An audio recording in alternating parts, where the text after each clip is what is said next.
Trip down memory lane, December 2000, Apple stock was trading at a split-adjusted buck a share. Tom Hanks was starring in Castaway. Destiny's Child had the #1 song in America, and the Supreme Court was hearing a certain appeal to a halt with the Florida vote recount over something called hanging chads. It is also the last time the unemployment rate in America was at around 4.1%. Roughly where it is now. The Dow hitting yet another record high, over 23,000 now. Back in 2000, it was well under half that. But will the good times last? There are worries now that these GOP tax cuts may do little to goose the economy and help make history. Or is all that wrong? Fox Business Network's Blake Berman at the White House with much more. An employment report that surprised and stunned at the same time, huh? Yeah, Neil, and you just ran through some of the numbers there. The economy, in large part, is steadily improving. For example, on this day, we found out that 261,000 jobs were created in October, and with it, the unemployment rate dropped down to 4.1%. And when you look deeper into the numbers, for example, it shows also that service companies in October had their best month since 2005, while factory orders jumped some 1.4% in September. The president here at the White House says that tax cuts are the rocket fuel that will really kickstart the economy, continue to keep it moving forward. But so far, he and Republicans are facing resistance, and if nothing else, they appear to be losing the messaging battle. Before the bill was even released, the Washington Post and ABC News took a poll of the plan and showed that half of the country opposes it, with only 1/3 supporting. Democrats, as you know, Neil, are already lining up in opposition. For example, listen here to this analogy that Nancy Pelosi gave earlier today. To our colleagues, get real. Don't tell the middle class this is for them. You've set a banquet for the wealthy and corporate America, and you're throwing a few crumbs. It's really making suckers of the American people. Now, rolling out this bill was just phase 1, Neil, for the House. They will take red ink to it on Monday when the markup process begins. And the House Ways and Means Committee Chairman Kevin Brady said earlier today that on Monday he will, quote, introduce substantive improvements to the bill. So you should expect some changes on Monday.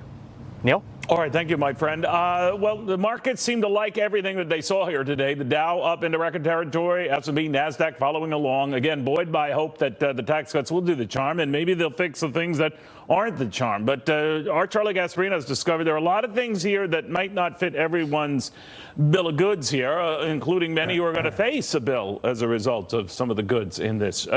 Charlie, what are you looking at? Well, I mean, mainly on the personal side. I mean, I think most people that I talk to on major investors are saying to me this, to have the U.S. corporate tax rate at 35%, which is greater than almost every place in the world, save of maybe 3 countries that are in the undeveloped world, is an absurdity. To bring jobs back, to bring repatriation of funds back, you have to bring that down. That's the good part. Where this gets really complicated and almost absurd is on the individual side, where there are, listen, the numbers still really need to be crunched. But, you know, if you talk to people like Peter King, Long Island Republican congressman, not exactly a guy that is discussing, you know, the future of the world with hedge fund managers every day. Dan Donovan, one of the, I think the only Republican member representing a district in New York City, they will tell you, and not again, not the silver spoon set.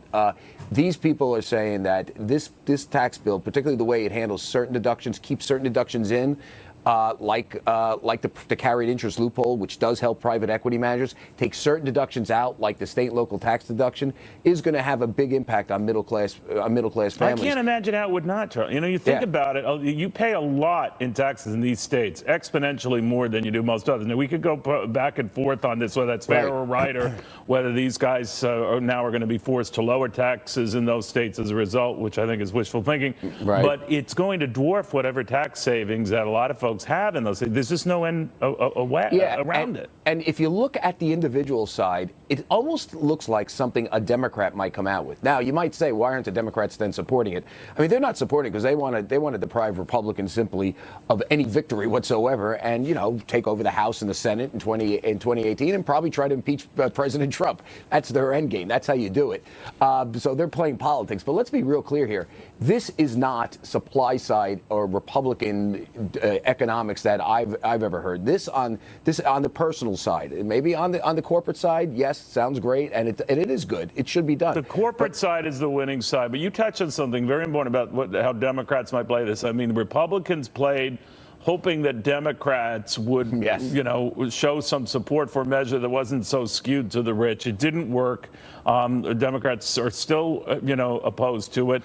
And I'm wondering whether this way they placated Democrats just to get support ultimately backfired on it. Yeah, I mean, I think so. They betrayed their own principles. They wrote an individual tax plan that, like I said, Barack Obama wasn't proposing anything that much different than what we saw on the Republican side. They are giving tax cuts to middle class, but the middle class don't pay a lot of federal income tax. Let's be real clear. You really want to give them a tax cut, cut the payroll tax. That's a whole other story, which they're not doing.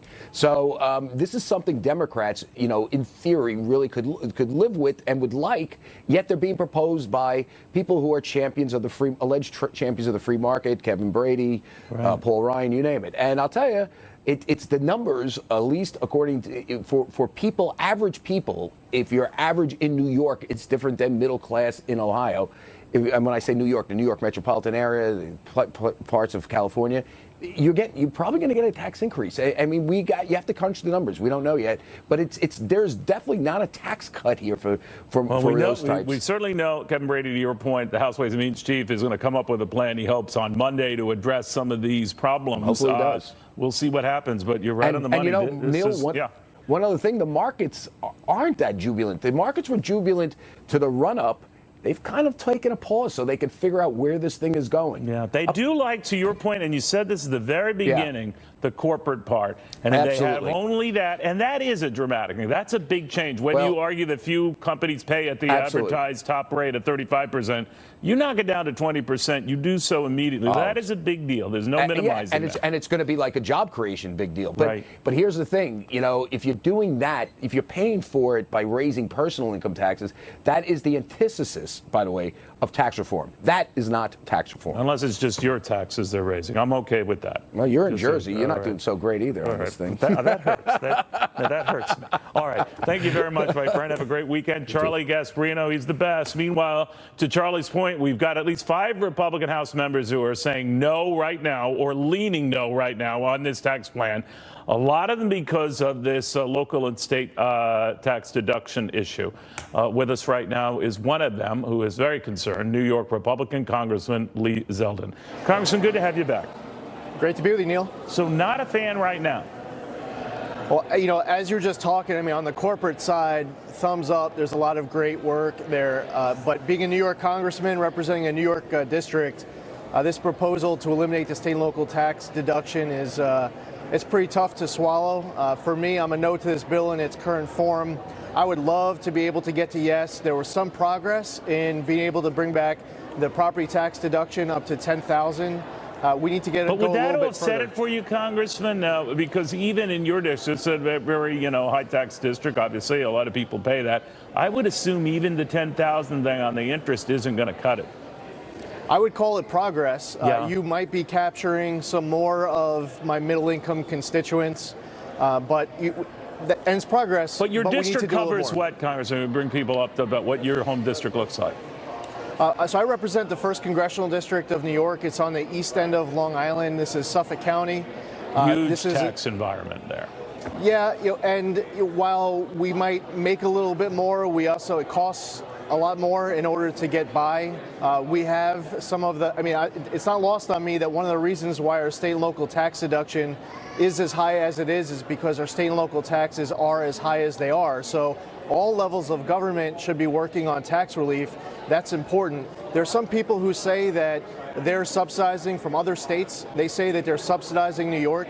You look at tax policy and spending policy, and New York is a net contributor, sending more to Washington than we get back. Yeah, that is lost on a lot of folks when they hear that argument, so they can thrash that out. I guess they will. But I do want to get a sense from how much is negotiable here. When I was speaking to Kevin Brady of the House Ways and Means Committee, he did seem to hold out hope that nothing is etched in stone here. I want you to react to this. We are showing that families in high tax states are getting tax cuts. Members from those states have now taking a second look at what we're achieving. Some still need more. Bring the ideas. We're here to solve it. I've learned to never say never in tax reform. All right, that was a Politico event. He essentially did say the same thing to me yesterday, that nothing is cemented down here, that there are ways to make this amount. They'll crunch the numbers and he'll share the numbers with you, but you've done a lot of the crunching yourself. What are people in your district telling you? So my district was a district that President Trump won by over 14.5 points. I'm not just hearing from Democrats, I'm hearing from Republicans, people who want to see tax reform get done, that they want to see an improvement to the bill as it's currently drafted. Chairman Brady has been outstanding to work with. There's some hope that over the course of the weekend we could keep working together. On Monday, it appears that he's going to be releasing some substantive changes to the bill. I would love to, as part of that, to be fixing the state and local tax deduction issue. I believe that the state and local tax deduction should stay entirely. There are some people who want to eliminate the state and local tax deduction entirely. I sure hope that there's a sweet spot. I would love to get to yes. I look at the idea of eliminating the state and local tax deduction as a geographic redistribution of wealth, because you're taking money from a place like New York to provide deeper tax cuts elsewhere. But you would vote no. The way things are now, you would vote no, and you know, you're going to risk the president's wrath when he hears that one of his favorite congressmen just voted no. You're going to say what if it comes to that? Well, in its current form, I would vote no. I'm hoping that we can make some changes to be able to get to yes. I'm a New York congressman. I'm a New Yorker. I know that if I'm not fighting for my home state, my home district, that other members who are out there fighting for their state, their district, they're not going to fight for New York for me.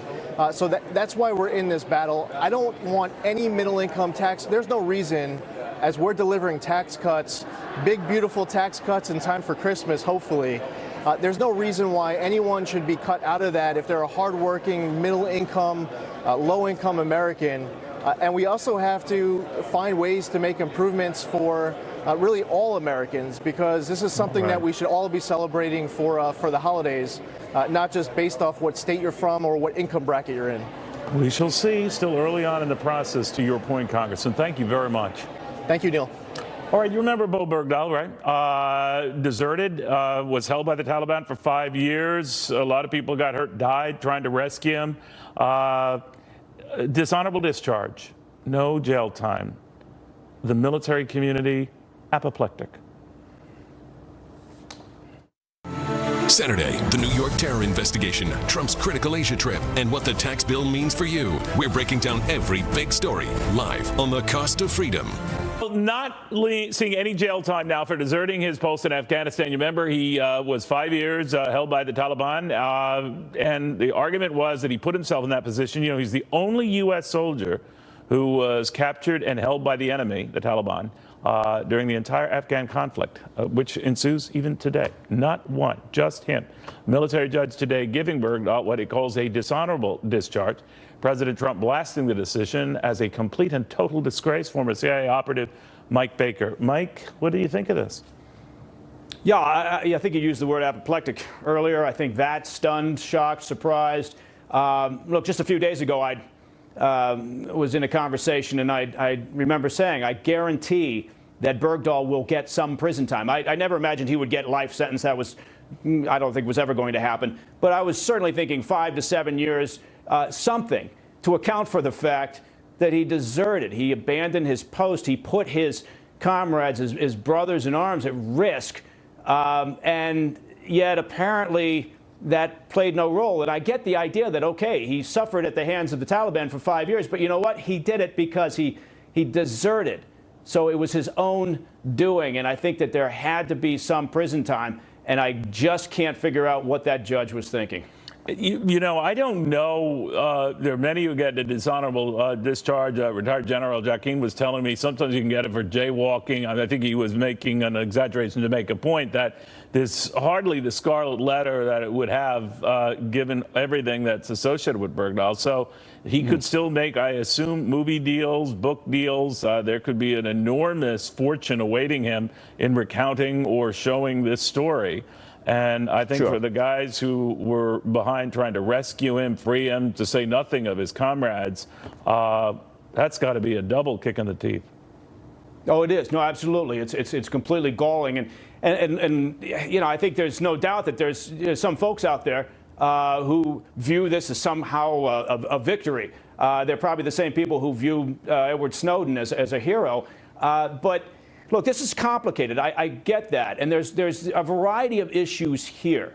Right? But at the core of this story, he deserted. Now, some people will say, well, look, he was mentally unfit perhaps to even have been accepted into the Army. And that's true. Back in 2006, he washed out of basic training for the Coast Guard.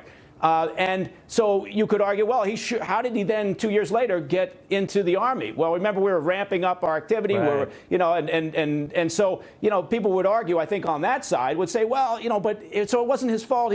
But he's still functioning. He knows right from wrong. He pleaded guilty to both counts. And so it is stunning. I think that, who knows, maybe the judge took into account this idea of his, how mentally fit was he for military service. Maybe he took into account the idea that he was held for 5 years. I'm paraphrasing here, Mike, but he did say, all right, he spent 5 years, with the Taliban torturing him or whatever. I'm not going to throw a guy who was in a cell into another cell. But that seemed to fall on deaf ears from many military types I talked to today. Well, and it should. It should, because, again, at the core of this, I get it. I'm sorry he suffered at the hands of the Taliban, but he did it because of his own actions, because he deserted. And maybe I'm living in a different world, but I used to think there were consequences for actions this serious. And maybe we're not. Maybe we've adjusted our culture and our society, and it's all part and parcel of this idea that, personal responsibility doesn't matter much and consequences really aren't what they used to be. But look, again, I'm not saying he should have been thrown into prison for life. No. But how do we justify we this? We swapped 5 terrorists for him, 5 Taliban militants. Right. 5 Mike, senior, absolutely. No, that's a very important point, and people forget. 5 mid to senior level Talibans, including the fellow who ran comms, the fellow who ran intelligence for the Taliban. We gave them back, and those individuals. A lot was swapped and traded there. Mike, thank you very much. They're back in the fight. Thank you, Neil. Right after this. We heard from Donna Brazil that what many people had suspected for a long time has turned out to be true. The DNC secretly chose their nominee over a year before the primary elections even occurred. This shines a light on how deeply broken our campaign finance laws are. All right, Hawaii Democrat Congresswoman Tulsi Gabbard not at all pleased with these revelations from Donna Brazil and others that the process might indeed have been rigged, that Hillary Clinton might have already worked it out with the Democratic National Committee to sort of choreograph everything to her liking and her strengths and her opponent's, disadvantage, Bernie Sanders. And that's how she got the nomination. President Trump wondering why there's no investigation of these allegations and what he calls the rigging of the 2016 Democratic nominating process. All eyes now forward to the 2021. Former Clinton Strategic Communications Director Adrian Elrod, The Hill's Judy Kurtz, and political consultant Harlan Hill. Harlan, what do you make of all this?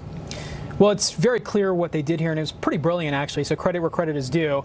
I mean, back in August of 2015, the Hillary campaign worked up a strategy with the Democratic National Committee to develop this victory fund to raise funds together beyond the federally acceptable contribution limits, which are $2,700 per individual per election.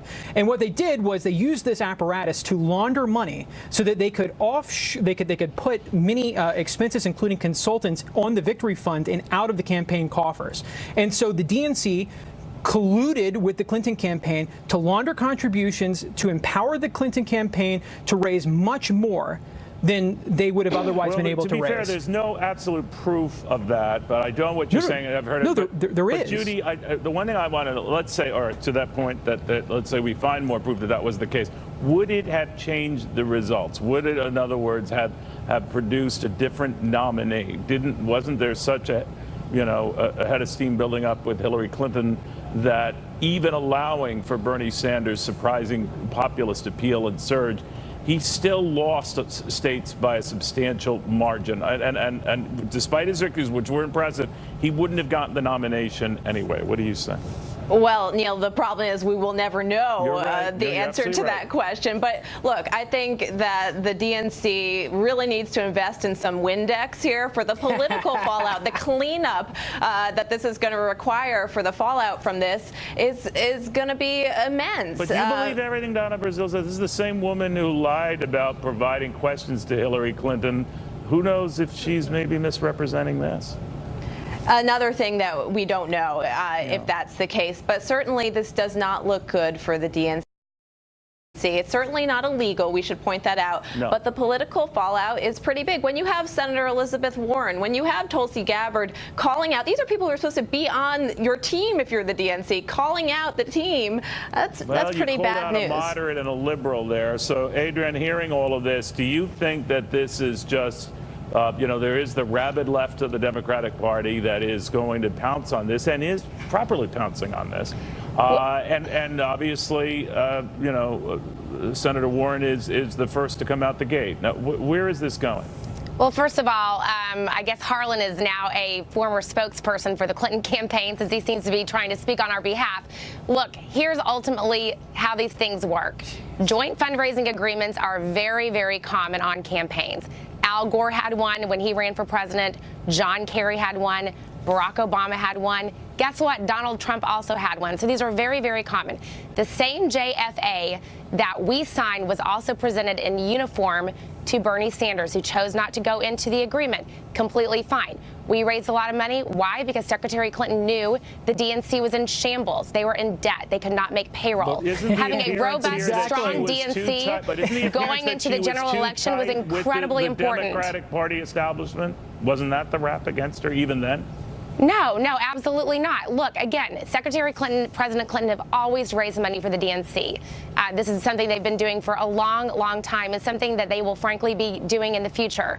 So for her, having a strong, robust party has always been something that she supported, Adrian, with something else that she wanted to do going into this election. Obama, after his reelection, I mean, the party was out of a lot of money. The coffers were drained, and so there might be a lot to blame there.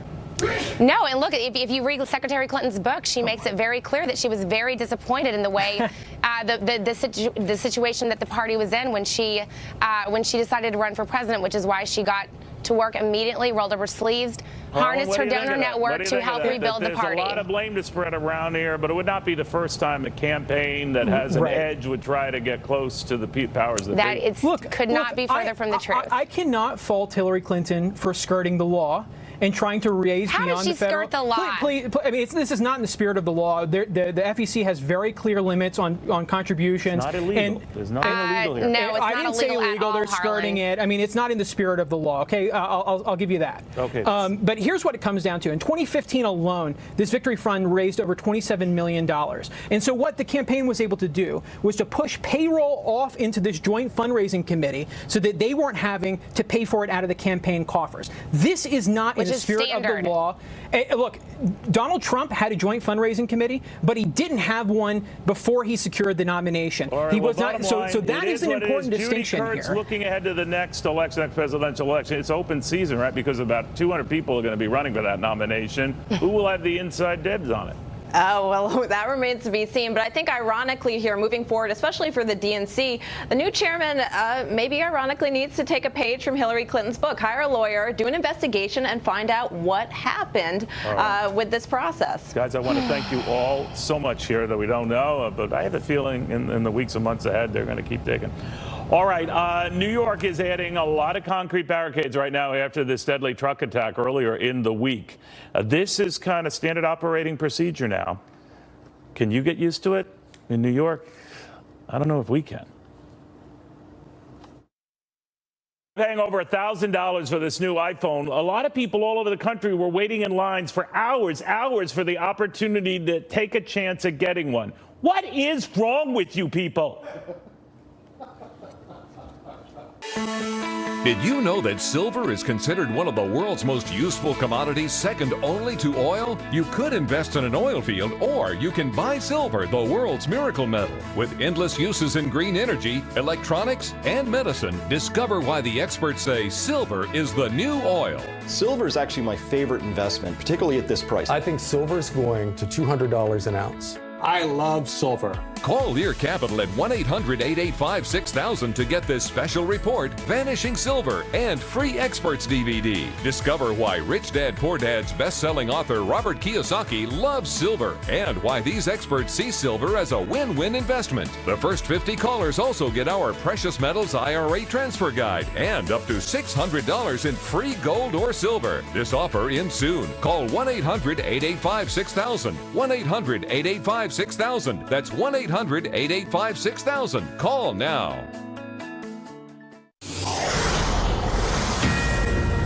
All right, New York City's getting ready for a big marathon this Sunday, and they are pulling out all the stops to make sure there are no problems, including concrete barriers that have not just been temporarily put up. In some places, they will be a permanent fixture. David Lee Miller has the latest on the security preps. Hey, David Lee. Hi, Neil. Indeed, they are pulling out all the stops for Sunday morning's New York City Marathon. The security is going to be unprecedented. Just a few moments ago, New York City officials held a news conference. They outlined some of the precautions that will be in place for Sunday's marathon. Among them, they say there'll be an increased number of observation teams, counter-sniper terrorism teams, heavy weapons teams. There'll be an increased number of bomb-sniffing dogs, as well as more radiation detectors. As well as you mentioned, there will be more barriers to prevent a car or truck attack.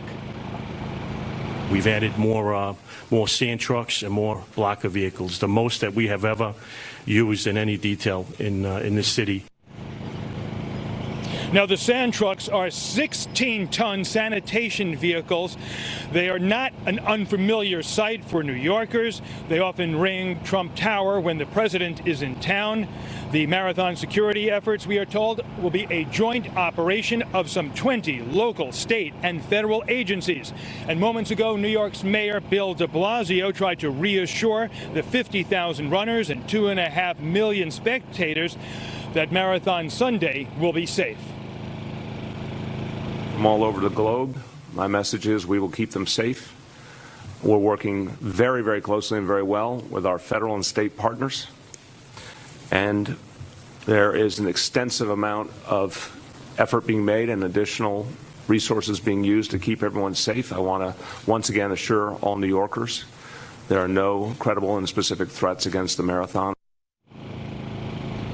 New York's mayor said that New York is the safest big city in the United States.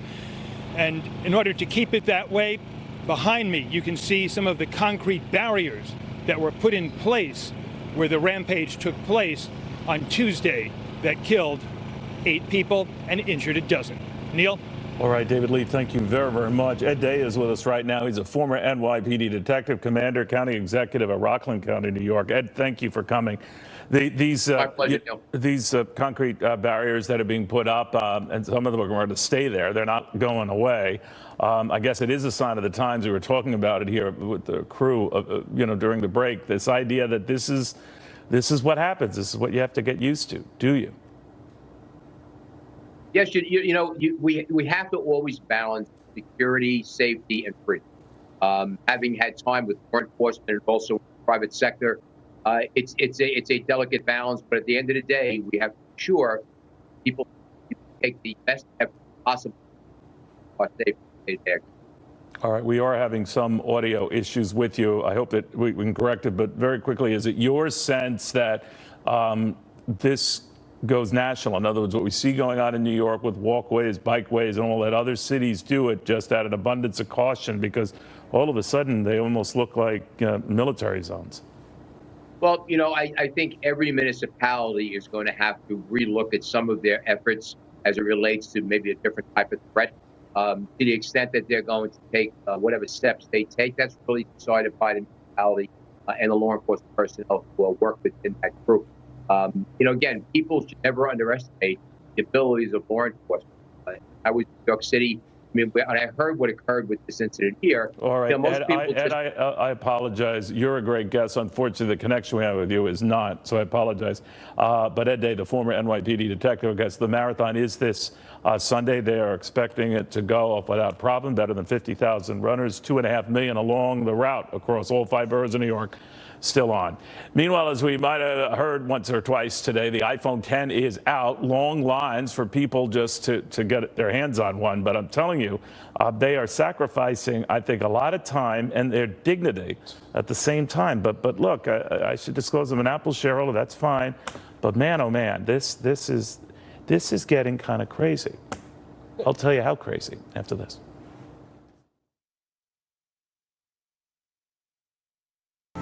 Saturday, the New York terror investigation, Trump's critical Asia trip, and what the tax bill means for you. We're breaking down every big story. His uncle and aunt seems to want to get their hands on one. Apple shares through all of this hoopla hitting an all-time high today, a market cap approaching $900 billion. Hillary Vaughn outside Century City Apple Store in Los Angeles, California. So the big crowds today? Big crowd, Neil. It's Apple's most expensive iPhone ever, but it's certainly not deterring people. Thousands of people have been waiting in line for 6 and 7 hours, waiting for a chance to just get into the store. Now, a lot of these people haven't even touched the iPhone 10 yet, but they're waiting in line for this $1,000 device. I talked to one woman who camped out overnight. She waited in line 8 hours. Got her hands on the device, ended up walking out empty-handed because she said it just wasn't worth it for the price tag. But still, a lot of these people have chosen to walk out with this phone. Apple CEO Tim Cook says that part of the problem is meeting the demand with their supply. He said supply is backlogged. He has no idea when it will catch up. He also said yesterday that the reason why the iPhone 10 launched after the iPhone 8 isn't because it was a big marketing scheme, but because they simply weren't ready to ship it out. They have said they're getting record levels of demand, but they also are making record low numbers of these phones available. They announced that they're cutting how many devices they're making available through the holidays to 20 million. That's about a 50% drop from what they originally planned. Now, the big reason why they're having a hard time meeting the demand, Neil, is because of the glass edge-to-edge display on the front and the back. It's taking a longer time to produce and roll out than they originally planned. But the one thing I will say, if you break the glass display on the front and the back, it's going to cost you at least $800 to replace it without Apple Care. So it's almost the price of an entirely new iPhone 10 just to replace the front and back screen if you don't have Apple Care. Neil. So, Hillary, you're telling me this one woman, she's waiting online 8 hours, looks at the phone, and doesn't get it? Doesn't purchase it? Didn't. She's a student at UCLA. She was really excited about it. And she said, I looked at the phone. I wasn't impressed. She said she thought Apple hyped the price way too high. And she said it wasn't worth it. So wow. She's leaving without a phone. Incredible. I guess they never saw the Twilight Zone. It's a cookbook episode, but holy Toledo. All right, Hillary, thank you very, very much. Hillary Vaughn, you know, we've got to talk America, all right? I love Apple as much as the next guy, but you got to get outside, not to wait online, but get outside. A little more to this. All right, how do you tweet furious? The fallout continues after a Twitter employee somehow managed to deactivate President Trump's Twitter account for 11 minutes. The world went nuts. The president went at it. Twitter saying that it was implemented precautions to make sure this sort of thing doesn't happen again, but it did happen to the Federalist Bree Payton. What do you make of this, Bree?